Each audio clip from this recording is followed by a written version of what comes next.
Mamma mia, salut les amis, bienvenue dans cette vidéo numéro 3.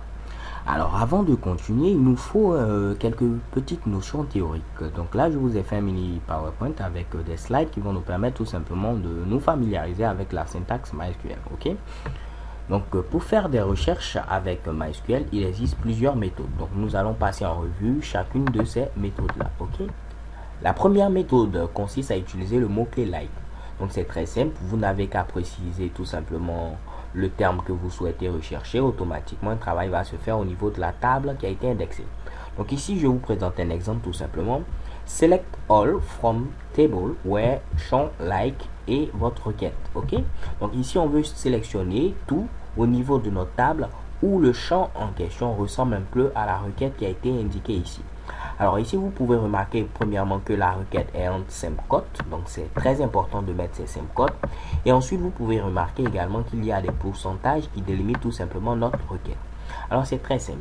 Si j'avais mis tout simplement un seul pourcentage au début, c'est-à-dire que j'aimerais ici avoir un champ qui tout simplement ici se termine par ma requête. Alors je m'explique, si j'avais mis tout simplement ici pourcentage comme ceci et je mets ici RE, je veux récupérer tout simplement tous les enregistrements dans ma table qui ont le champ en question qui est indexé, qui ressemble tout simplement à ceci. Et je veux que mon champ tout simplement se termine par RE. Donc je peux avoir n'importe quoi au début, mais il faut que cela se termine tout simplement par RE. Donc je pourrais avoir, si mon champ par exemple contient père, mère, ça va fonctionner. Ok? Si je mets maintenant ici pourcentage à la fin et pas de pourcentage au début, c'est comme si je recherche tout simplement tous les enregistrements au niveau de ma table qui ont mon champ indexé par exemple, qui cette fois-ci commence par RE. Donc je pourrais avoir ici reine, ainsi de suite. Ok. Maintenant, si je mets le pourcentage que ce soit au début et également à la fin, je veux tout simplement toutes les entrées dans ma table où mon champ qui est indexé est un peu comme ceci, c'est-à-dire il contient tout simplement RE. Ok. Donc ici, si je mets tout simplement direct, ça va fonctionner puisque direct contient ici tout simplement RE. Ok. Donc c'est pareil à ce niveau. Donc lorsque je mets ici comme ceci mon Mitsubishi, je veux tous les enregistrements dans ma table où mon champ en question qui est indexé est un peu comme ceci, c'est-à-dire qu'il contient tout simplement ce que j'ai donné ici comme requête. Ok. Alors là, c'est la première méthode. On va passer maintenant à la deuxième méthode, c'est utiliser tout simplement match et against. Ok. Donc ici, c'est tout simplement, on va mettre du genre sélectionner tous les enregistrements dans la table ou donc match et je liste l'ensemble de mes champs que je veux ici, dans lesquels je veux ici faire ma recherche. Ok. Donc je peux avoir ici plusieurs champs que je peux séparer tout simplement avec des virgules. Donc ici, champ 1, champ 2, ainsi de suite. Et en fonction de ce Mitsubishi, je précise avec against tout simplement ici ma requête. Vous pouvez remarquer qu'à ce niveau, on n'a pas de pourcentage. C'est tout simplement against, mes parenthèses, et ma requête ici en quotes. Ok.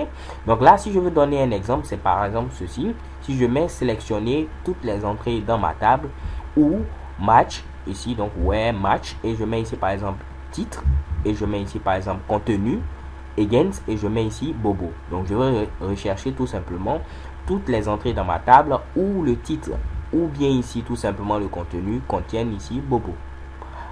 La différence entre match against et tout simplement ici like que nous avons vu précédemment, c'est que tout simplement avec match against, les résultats de recherche qui vous sont donnés sont tout simplement classés par ordre de pertinence. Ok.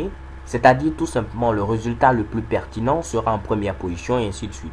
Donc c'est par pertinence de la recherche. Et ceci est très important. Ok.